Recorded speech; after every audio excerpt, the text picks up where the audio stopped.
Hi, community groups. This is your associate pastor tuning in for the first time. And so this is a little bit new to me, but good to connect with you as you do group tonight. I would imagine most of you are in the evening. But Sunday morning we spoke on 3 ways that I've dealt with doubt in the past.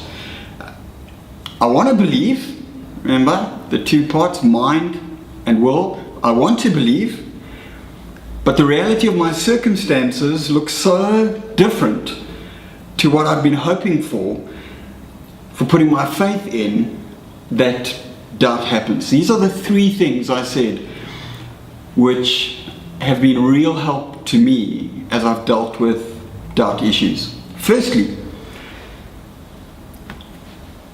remember I said,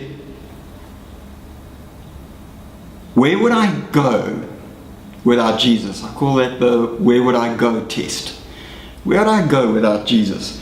If I had to turn my back on the faith, on Jesus, what would I have to look forward to?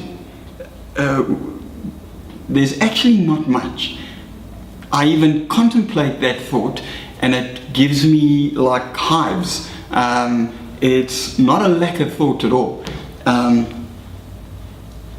So here's one question. I'm going to give a number of questions through my video connection with you. You can look at all of the questions. You can look at 1 or 2. Okay, but here's the first one. Have you laid your lot with Jesus? And I say this because it's really critical that we know that from the beginning, that there is nowhere to go without Jesus. He alone has the words of eternal life. There was a military director thousands of years ago by the name of Sun Tzu. He wrote the book, The Art of War. One of his the advice he gave that militaries have taken note of for thousands of years, one of the things he said was always give your enemy an escape route. Why? Because they'll take it. If they've got no escape route, then they'll say, well, we're going to die, let's see how many people we can take with us. He also says, never give yourself an escape route, because you'll take it. Always make it so that you plant your lot with Jesus so convincingly that you leave yourself no escape route. It's very helpful advice, I think, even for us who hold on to our faith as Christians. So have you put your faith with Jesus? Have you laid your lot with him? Is he your first, your only, your all? The third point, I'm going to come back to the second, but while I'm waiting in faith for God, while I'm waiting for him to come through for me, I immerse myself in his love, because love will always prepare me for the wait. And I referred to 1 Corinthians 13, verse 4 to 8, give us a brilliant tap on what love should look like.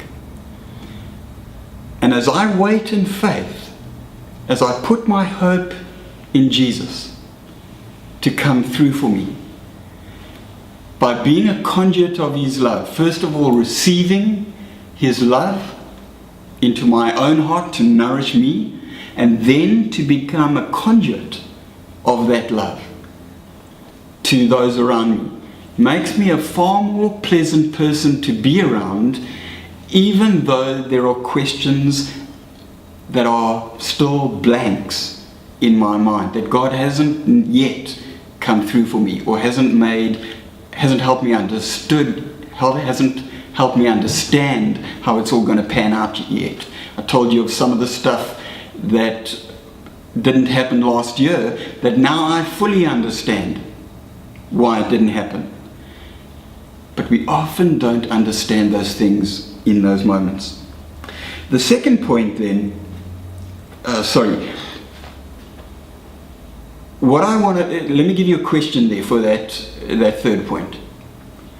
Where can you right now put on love to support you through your own faith journey right now?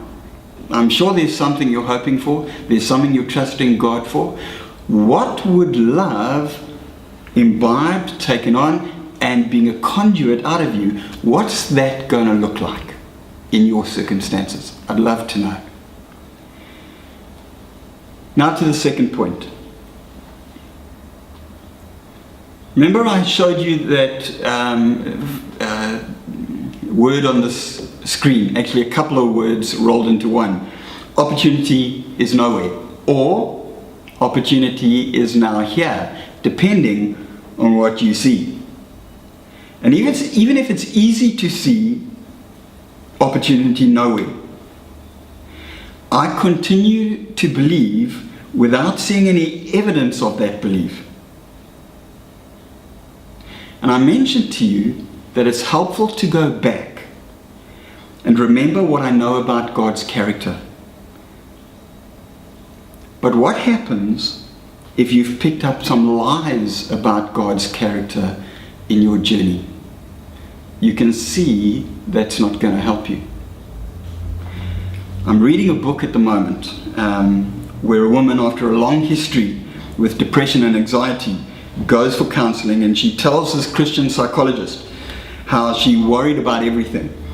How she worried about how people treated her. She worried if she had enough money to cover her bills. She would wonder whether she would even keep her job. She wondered if her friends really actually liked her. And she also had this deep fear of abandonment. And yet, because she was scared of losing those closest to her, she never allowed herself to get close to them. She was married, yet unhappy. She had children, yet she was always in conflict with them. She was employed, but she hated her job. She had been on a variety of medication, but without improvement. She was unhappy with her life and with her circumstances, and underneath there was a deep brewing anger. The counselor said to her, "Do you believe in God?" And she said, through eyes of rage looking at him, "Don't speak to me about God." While she doubted God's existence, she was also unhappy with him. Interesting, hey? Doubting God's existence, but still unhappy with him. Straight away, that tells me that it's a mind thing, not a will thing. Her entire life, she felt persecuted, punished, and beaten up by God. Whenever something went wrong, God was doing it to her. She wouldn't even let herself get her hopes up, because she believed that at that moment God was going to come through and break up the party, ruin her joy. When this woman was 7 years old, here comes the real story. Her mother had died in a car crash. And at the funeral, the pastor had looked directly at her and said, "God took your mummy to be with him." And she turned to the counselor and she said, with anger burning behind her eyes, "But I needed my mommy with me." And innocently, inadvertently, a lie about God was planted in her mind. God takes mommies from little children. You can see how subtle the lie can be, can't you? Because yes, we know that the Bible teaches God gives and God takes away. Blessed be the name of the Lord. But God is not the source of our pain, our suffering, and death.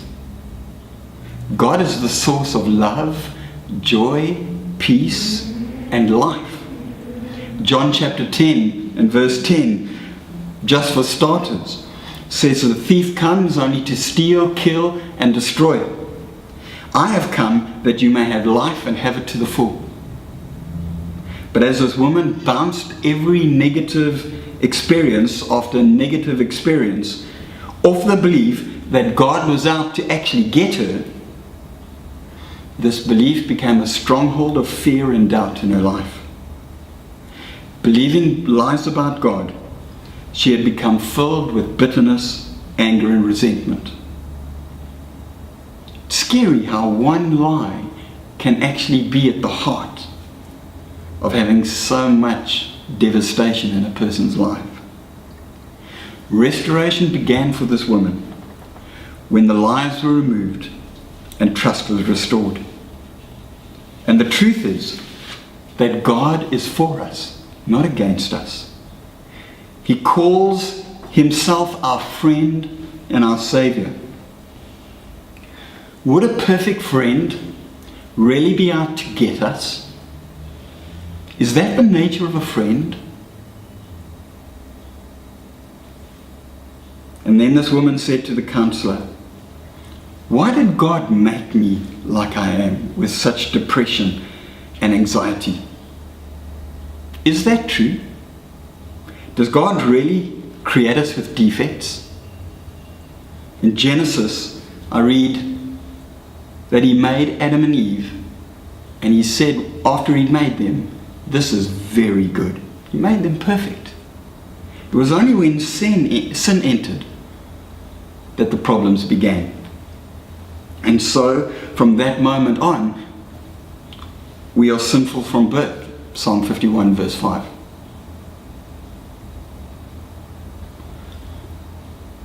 I wonder what beliefs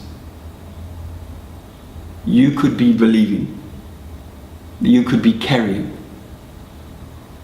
about God, that may be getting in the way of your faith.